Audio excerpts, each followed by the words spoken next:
At a sentencing hearing, he turned to the family of the victim and said, I'm quoting, "As Christ is my Lord and Savior, I will stand before God, and this is one sin that I will not be judged for. I'm at peace in my life, and I laugh and I smile because I hold no remorse because I didn't kill your sister. Jesus is my Lord and Savior, and I will stand before him, and I'll stand before him with you, and with you, and will answer to this question." He spent 11 years behind bars before he was exonerated. This is a case that dates back 15 years, at least as the inception of the crime and the proceedings. 2 mistrials, 2 hung juries, convicted on the third. But it's come to light recently because a young attorney and his father, who took up Ray's case and filed a habeas corpus petition for him while he was imprisoned, have reintroduced it just a few days ago. Clint Ehrlich, this Twitter thread that I came upon telling this incredible story, was just too much to pass up, particularly when we're spending so much time talking about law and order of late and what happens when those in charge of the justice system act in a corrupt manner, which is part of the story in the Ray Jennings matter. We're pleased to be joined now by Ray Jennings, a Iraq war veteran who spent 11 years behind bar for a murder he didn't commit. Ray, thanks for joining us. Appreciate it. Thanks for having us.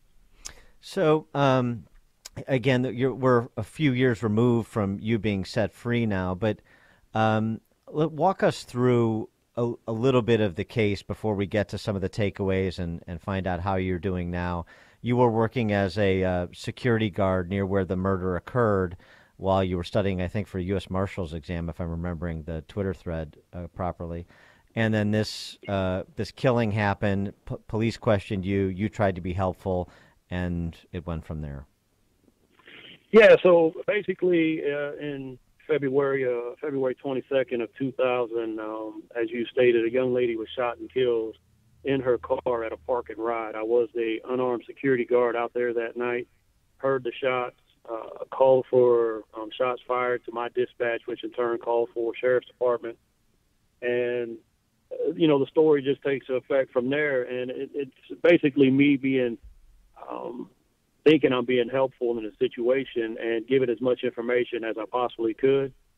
And, 2 months short of 6 years later, I was arrested for the murder of this young lady based upon the information that I had provided to law enforcement. And it turns out, as you get a little bit further on, in at least Clint Ehrlich's telling of it, that some of the information you provided turned out to be inaccurate. I mean, you were telling the police, I should say, what you saw or you thought you saw, but for example, you got the caliber of the gun wrong. And other material details that would have suggested, well, wait a second, this is the murderer. He's supposed to know things that only the murderer would know, and he doesn't know them. Correct, and that was during the trials.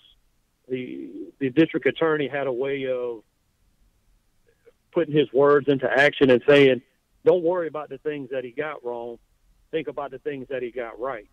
And so that's basically what they used against me at my trial. Is basically they took my own words and manipulated those words to fit their storyline, and they came up with their own storyline at that process instead of doing the proper investigation initially, which would have led the detectives to a carload of gang members who were at the parking lot that night. Also, they became or had tunnel vision and said, "Well, we want Ray Jennings. We can't go after anybody else but Ray Jennings." And then, as you had stated before, there's a lot of political stuff going on in my particular case, where a high-powered civil attorney in the area had got involved in a civil lawsuit, and it was his sole purpose to gain as much information from me and try to manipulate that situation in that wrongful death lawsuit. And he was quoted in saying, I will make sure that Ray Jennings gets, charged for this crime or goes down for this. This guy's name you're referring to is Rex Paris, who is the mayor of a nearby town, Lancaster, the town next to where the murder occurred, and he represented the O'Keefe family, the family of the victim, in a wrongful death suit against you and the company for which you worked. This is correct. And with that lawsuit, there was they filed it against three individuals or entities, me being one, the city of Palmdale, and also the security guard company. As far as I know, the city settled for a couple $1 million, and the security company had filed a bankruptcy, which alleviated them, and they just kept pursuing me for $25 million for that wrongful death. Did they ever find her killer, Michelle O'Keefe's killer? So that is a touchy subject. Yes, they know who killed this young lady. Has he been arrested or charged? No, he has not. Why not?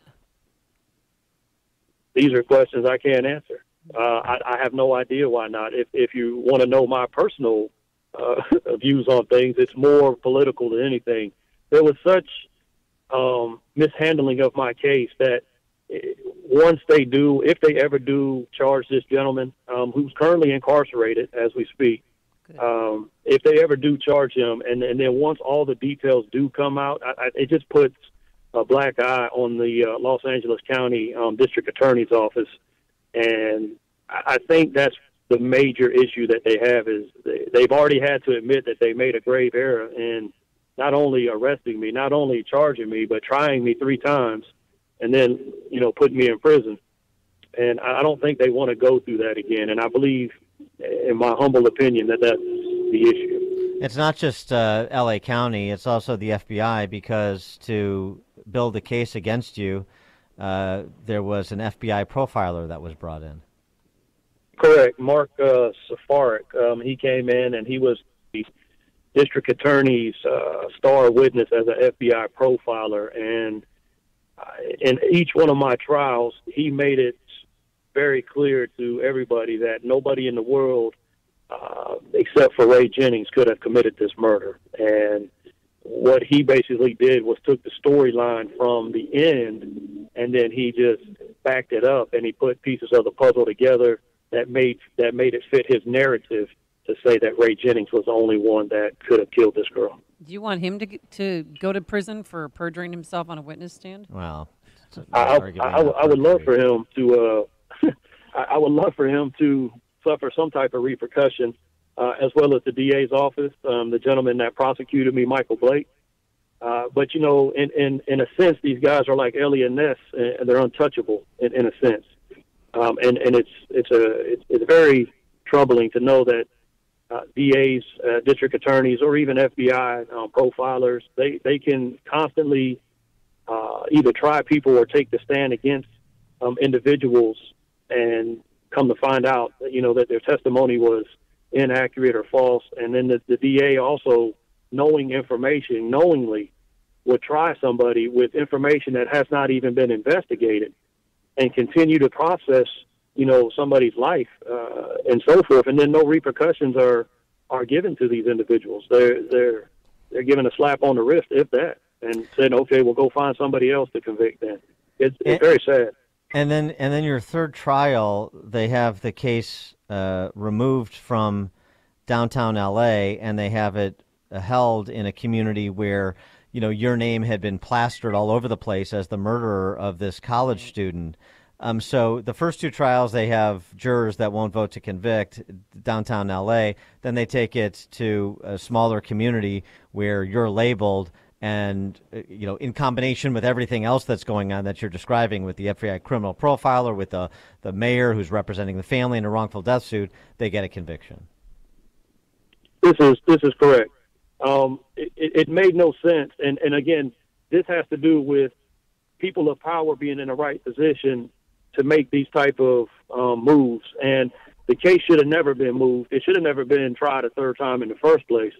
But it was moved because the DA knew somebody from, I guess, from his past, and they were able to secure a change of venue And even when we did a survey, once we got the change of venue, once they got the change of venue, and my attorney had a survey done within the community as far as me receiving a fair and unbiased trial, it came back that I would not receive a fair trial in the community based upon, and for 9 years, my name had been dragged through the media in the front page of the paper, and this was a very prominent case up there, and there was really no hope for me once I got transferred back to the Lancaster-Palmdale area. Well, Ray, how did God help you through all of this? I mean, 11 years in prison and going through the 3 trials, it must have been just awful. You know, my faith is what carried me through. If not for my faith in God, I believe my life inside of prison and county jail would have taken a different turn. Inside, you know, for somebody like myself who was fighting a case that you know that you didn't kill anybody, and yet now you're thrown into an environment where, especially in LA, it's saturated. All it is gangs, and whether you have white gangs, black gangs, Hispanic gangs, you know, and for somebody like myself, I'm not associated with any type of gangs, and for me to have to be thrown into this environment, and you know, sometimes what you see on the TV is not so accurate, but sometimes it is. You have a choice, and my choice is I'm going to stand alone. I don't need to join any prison gangs. I don't need your help or anything else like that. And God was the only thing I had to hold on to. I read the Word, you know, constantly, and that's all I had. And you know, I had my bad days. I had, you know, very, very depressing days where, you know, suicide was at the top of the line, you know, at the top of the list as far as, you know, I want to leave this situation. And it wasn't so much that I couldn't deal with it. It was so much that I wanted to have a conversation with God, with everything that I believe in.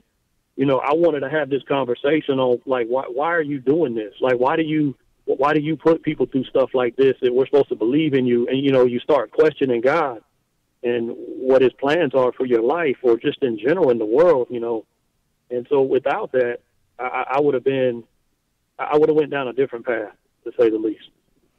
Your attorney who posted this Twitter thread that I picked up and learned about your case and your story, Clint Ehrlich, writes, "The case also affected me in another deeper way. When it started, I was an atheist. After it was done, I was a Christian. God was the only way I could account for the mysterious force that guided me that night." And he's referring to watching this Dateline story about your case. And he also said, "or for the courage Ken and Ray showed as brothers in Christ." He's referring to you, obviously, and also Ken Lynch, who was a prosecutor in the DA's office in L.A. County that decided to take up this case after being petitioned by Clint Ehrlich. Yeah. So when I was released from prison, I stayed with Clint and his mother Nora at their house, and during that time, Clint is a very intelligent young man. He's a scary intelligent. He processes information and data very quickly, and to sit down and play, like we would play Scrabble. You know, Scrabble was my thing when I was locked up. I read the Scrabble dictionary, and I learned how to play Scrabble really well. And him and I would sit up until wee hours in the morning, and we would just talk. And he was so intrigued about my faith and how it carried me through, and why I believed in what I believed. And then, you know, when you tell somebody like Clint this, he goes and takes the knowledge and he does the research and he studies for himself. And he had made it clear that he didn't believe in God or a higher power. And there's no explanation for the things and how things happened in my case beyond a divine intervention somewhere. And, you know, I know a lot of people have issues with believing things like that, but in my particular situation, the way that the cards fell and how all this happened, there's no other explanation, in my opinion and from my experience, than something divine happening. There's just not. It's been, 5 or 6 years since you were released? Yes, sir. It's been almost 6 years. June 23rd will be 6 years. And so what have what has consumed your time in the last 6 years. How are you doing? Oh, well, I'm doing great. You know, there's been some troubling times. I still deal with some of the stuff that I had, I guess, acquired while I was inside incarcerated. There are certain things that you become accustomed to, and coming back into what's known as the real world, things are a little bit differently. You see things differently, and for me, I just been, you know, I've gotten married. I've been trying to reestablish and rebuild a relationship with my 5 children. They were very young when I was taken away from them, and excuse me, that always hits home.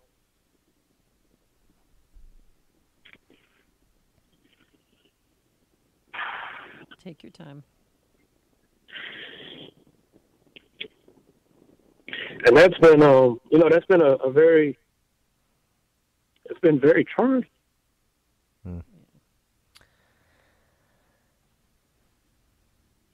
I'm sure they're glad to have you back, and it's time that, they can now reconnect with you. Yeah, I mean, we've been, we spent a lot of time together when I was in California, and, some of my kids have moved to North Carolina and stayed with me for a little while, and, they've branched off and went their own directions and stuff, and, it's just been, very trying on that. But as far as my life goes, I've been living it to the fullest, and I've learned not to take anything for granted. I try not to let too much bother me in life, because nothing can compare to being thrown in a situation where you're fighting for your life for a murder you didn't commit, and realize that everything had been snatched away from you in a heartbeat. So that's basically what's been going on with me. I've just been pushing forward in life and making the best out of it. Are you pursuing any legal remedies against those individuals that we've discussed who were connected to wrongly imprisoning you? Yeah, unfortunately, there are no legal avenues that I can take towards whether it be Michael Blake, the prosecutor, Detective Longshore, or Harris, who are the investigators. The only legal avenues I was able to pursue was my defense attorney for incompetent for his representation of me, yes, and then also my appellant attorney. Those two I were able to, seek, which is very sad in a sense, because, why are we not able to, seek legal actions towards the people who are actually responsible for this? And so the state of California has a law which is known as Opie's Law, and if you have been wrongfully convicted and have been found factually innocent, and those two words must be present on your appeal per se, to receive any type of compensation from the state of California, you have to be factually innocent, proven factually innocent. And in my particular situation, I was proven factually innocent. Everything about this case points to this other gentleman. Everything points to this other gentleman. And the detectives failed to do their case, or failed to do their job in my particular case at that time. Well, Ray Jennings, you've been dealt some rough cards in life. I'm glad you're still standing, and life is obviously better for you. Ray Jennings, Iraq war veteran, served our country in Iraq in addition to everything else he's experienced. 11 years behind bars for a crime he didn't commit. Ray, thanks so much for joining us and sharing your story. Very much appreciate it. Thank you guys for having me. Y'all have a blessed day, and take time to look around and enjoy it. Yes, and thank you, Ray, for sharing your story. We appreciate it. God bless. And he joined us on our turnkey.pro answer line. There's only one radio show in Chicago talking about today's biggest stories and telling you what they really mean. That show is this one, Chicago's Morning Answer on AM 560, The Answer. I've got the perfect place for you for that perfect holiday gift. Mike Gallagher here, inviting you to give a gift from Roland's Jewelers.